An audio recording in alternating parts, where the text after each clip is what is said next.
appreciating your taking time to be here with us this afternoon, and especially within a very short notice.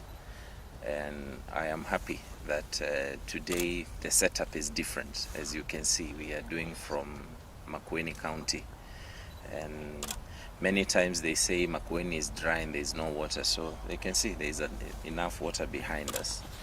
However, His Excellency Governor Mike Mbuvi Sonko has been very disturbed by a statement that was presented by the Nairobi Metropolitan Services yesterday before the Senate, and particularly also utterances that were made by the Deputy Director General of the NMS. And he wishes to state as follows. Foremost, you find that it is actually lazy, escapist, insensitive, and completely irresponsible for the Nairobi Metropolitan Services to allege that the unfortunate incident that we all witnessed at the Pumwani Maternity Hospital of a mother who gave birth by the roadside can be attributed to their inability to access the county payroll. In the governor's view, that is lazy thinking, that is an excuse, that is not acceptable in public service, and it is coming from individuals who have demonstrated commitment not to take responsibility. Out of their pursuit to perpetuate impunity, as it has become their trade, the NMS has continued to make illicit arrangements, and particularly made illicit arrangements to pay county staff seconded to them a few days ago. It is worthy to note that majority of the staff that were paid included dead people and retirees. This is because they have not followed due procedure to be able to establish the actual payroll and the legitimate workers of the Nairobi County government, and clearly the NMS is out to reintroduce the concept of ghost workers in Nairobi, which the governor had already eliminated.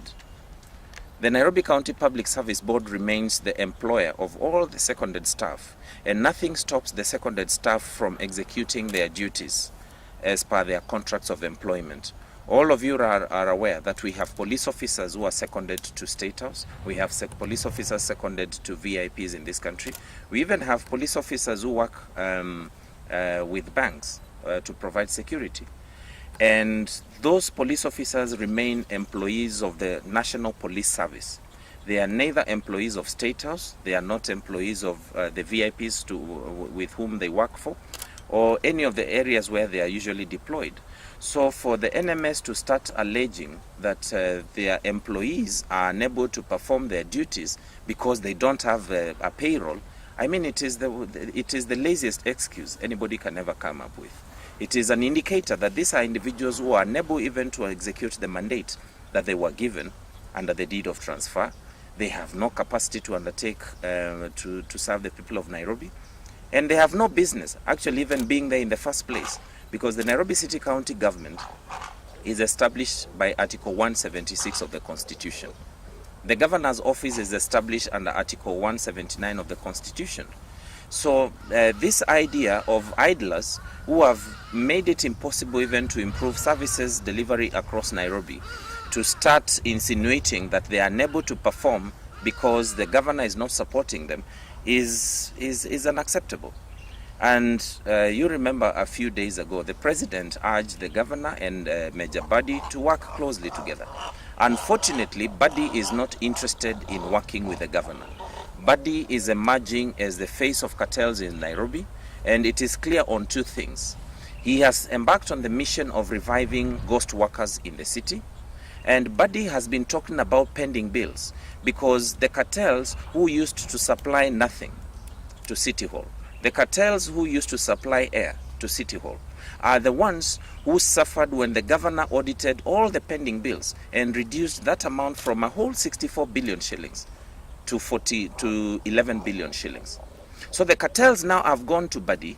They want money to be transferred to Badi so that they can be paid there, where Badi and his cronies will be making commissions. The governor is not going to allow that. Secondly, you remember yesterday, NMS alleged that Governor Sonko has refused to transfer funds to the NMS. NMS is fully aware that there is not one single law in this country that allows a county government to finance the operations of the office of the president where the NMS is domiciled. So what Badi is telling us, he is insisting that Governor Sonko needs to commit an illegality so that he can satisfy his narrow interests and those of the cartels that are pushing him. It is 6 months down the line since NMS was established. By this time, the national government should have established a framework, even if it is a piece of legislation, that can facilitate a county government to transfer funds to the national government. Currently, there is none.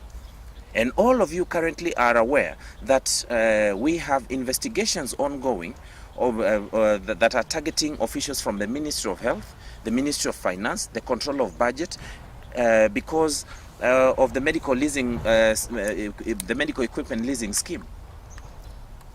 Currently, we have individuals who are answering questions to investigators, including the EACC, because they transferred monies that were meant for the counties, monies appropriated under CARA, to the national government.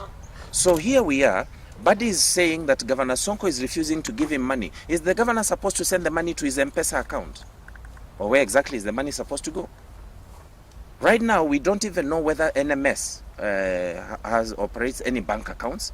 We don't even know who the signatories to those bank accounts are. And we don't even know where the money they are currently operating with comes from. So when they start insinuating that they want the county just to transfer money to them, they need also to come with the backing of the law and clearly state that now we have established a framework whereby we are going to spend county money without offending the Constitution or even offending any law. But as it stands, it is clear that they want to continue perpetuating impunity, which ultimately will fall back on the governor. All of you will agree Article 187(2)(b) of the Constitution clearly states that the responsibility of all the transferred functions shall remain with the government that transferred those functions. So instead of these sideshows that Badi and the NMS are treating Nairobians to and Kenyans to at large, they need to be telling us what they have been doing, apart from the few colored pavements that they put on Kenyatta Avenue in the CBD, and now they are pretending that they are working. Every day in the office of the governor, we are receiving complaints about garbage piling up across parts of the city. For the first time since Governor Sonko came into office, we saw the lethargy that was there before he came into office creeping back into our healthcare system. That is why we had healthcare workers refusing to attend to a pregnant mother, a mother in labor, who was stranded outside the gates of that particular facility just because they are not willing to serve the public. Those are administrative issues that do not have anything to do with the payroll. If you all remember, since Governor Sonko came into office, employees of the Nairobi County government have been receiving their salaries on time every month. Until NMS came in, created the confusion. The National Treasury has been deliberately refusing to release funds to the Nairobi County government without any justification. As we are speaking today, we still have employees of the county government who have not been paid their August salaries. Yet now we are at the end of September. So now the county owes them 2 months' salaries. For the first time since Governor Sonko came into office, you saw health workers going on strike because the Treasury has been frustrating the county government. So it is really reckless for the NMS to start alluding that the governor is not doing his bit. Yet the governor is bound by the law. Let them come with a piece of legislation like this and clearly outlining how a county government is supposed to finance operations in the office of the president where the NMS is domiciled. And you can trust me, Governor Sonko will be able to transfer those funds by tomorrow morning.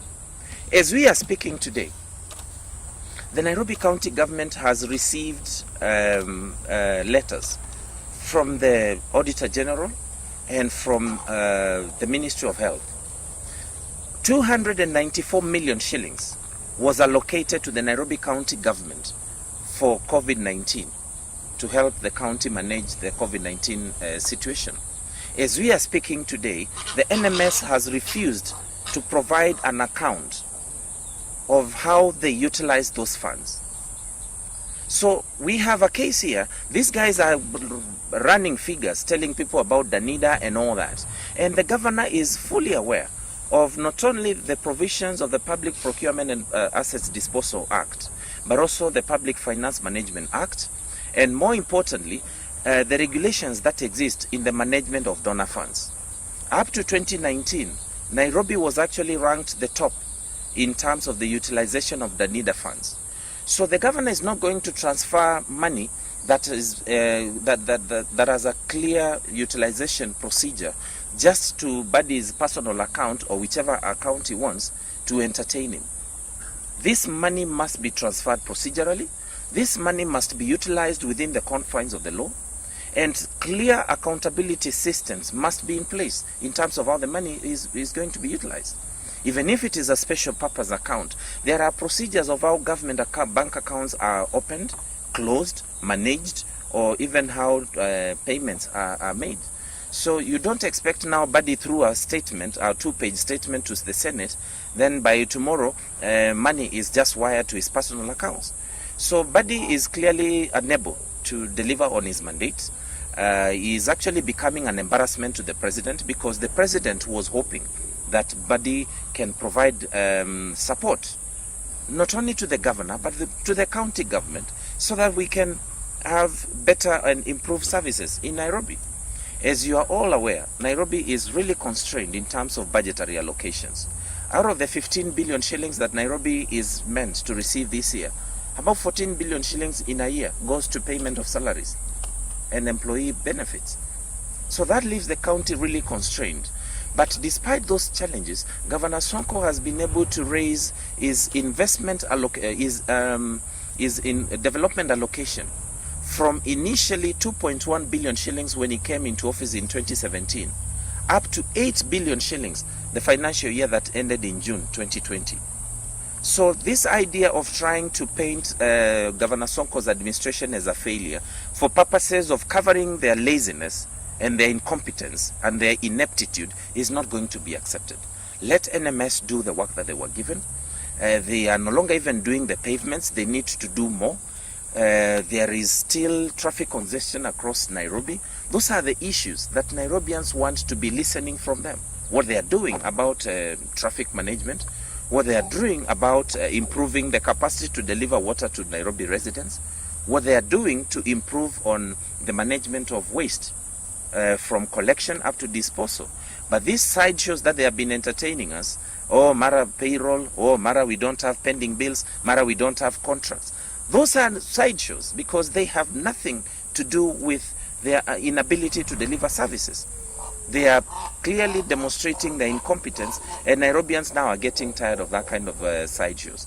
If they are unable to deliver on their mandate, let Badi write to the president and tell him that he's unable to do the work that he was given, and then the functions can revert to the county government. They were all functional. As all of you are aware, you saw yesterday demonstrations at the Kenyatta National Hospital. These ones have been perennial since 2013. So we cannot accept the narrative they have been trying to paint that Governor Sonko was not able to manage the healthcare docket.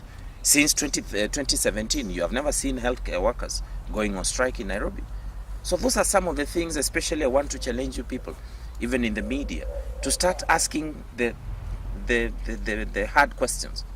Let these guys provide answers, not the kind of cover-up that we are seeing over their laziness. So I think if you take time to read the deed of transfer, the deed says clearly that the national government shall provide a framework to facilitate the operations of, or the operationalization of the transferred functions.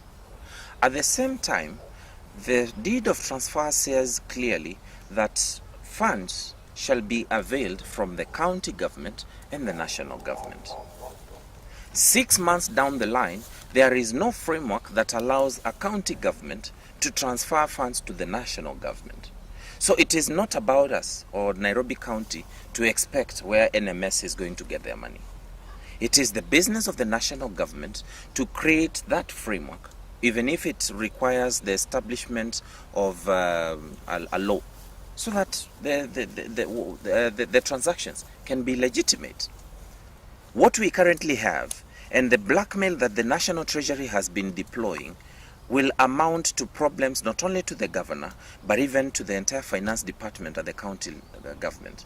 If today Governor Sonko transfers even 1 shilling to the NMS, that is an automatic audit query, and that is an automatic problem in the future. That amounts to abuse of office.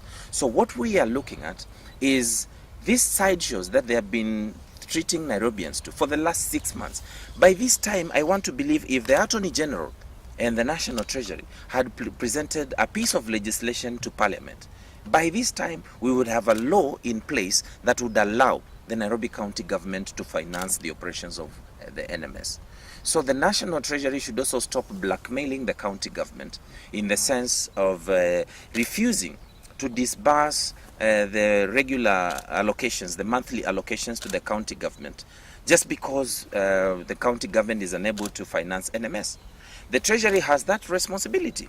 Let them come to the county government with a clear framework, that is a law, showing how monies will be transferred. And I can assure you, by tomorrow morning, NMS will have the money that they deserve. Because the governor on his part has done his part. He already delivered a budget, allocating clearly funds to the NMS. That budget was already passed. That budget was already approved by him. He signed it. Now it was gazetted. What we are lacking is how do we transfer this money? This is not Governor Sonko's money. This is not Badi's money. This is public money. And if you read from Article 201 of the Constitution, it is extremely clear in terms of the utilization of public finance. So let them stop treating Nairobians to these sideshows. Let us focus on really. I wouldn't really call it conflict. I would call it failure, deliberate failure by some individuals to understand the law and what is expected of them. Because when Badi keeps yapping all over that Governor Sonko has refused to finance NMS, Governor Sonko has refused to do this, he does not cite any law. Ask them. Listen to all their statements when they're issuing statements. They never even cite one single law in this country. So this is not a personal. This is not a personal affair, or this is not an engagement between two buddies. This is an engagement between a government and a government. Governments are established by the law. Listen to them even yesterday when they were talking in the Senate. They will never cite any single law because they have been the face of impunity and they believe that they can operate and do whatever it is that they want without being accountable to the law. And that is what Governor Sonko has refused. Governor Sonko just wants the law to be followed and everybody will be able to execute their duties without any challenges, and Nairobians will be able to enjoy better services. So, can we start? Because it's actually very short. And then, Nienda. And then Bromsky. Compliment mbaya sana. Serious? No. Unajua kamera ziliundiwa Lubi.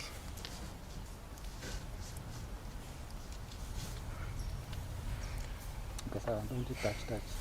The focus is. We are going to make fresh fish for you for me.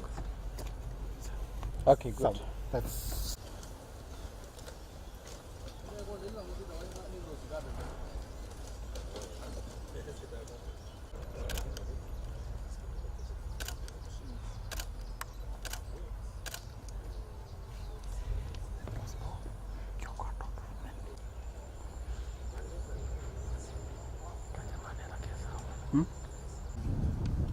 The Constitution was made through a very elaborate process that established counties, and that responsibility, I think it is that. No, you see, the real problem we have is that. No, you see, the real problem we have is that. The more. As you can see,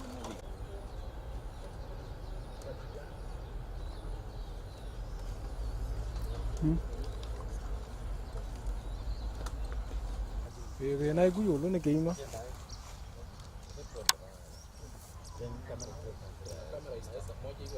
ale da gudai ligi kiwa ona kwa jamaa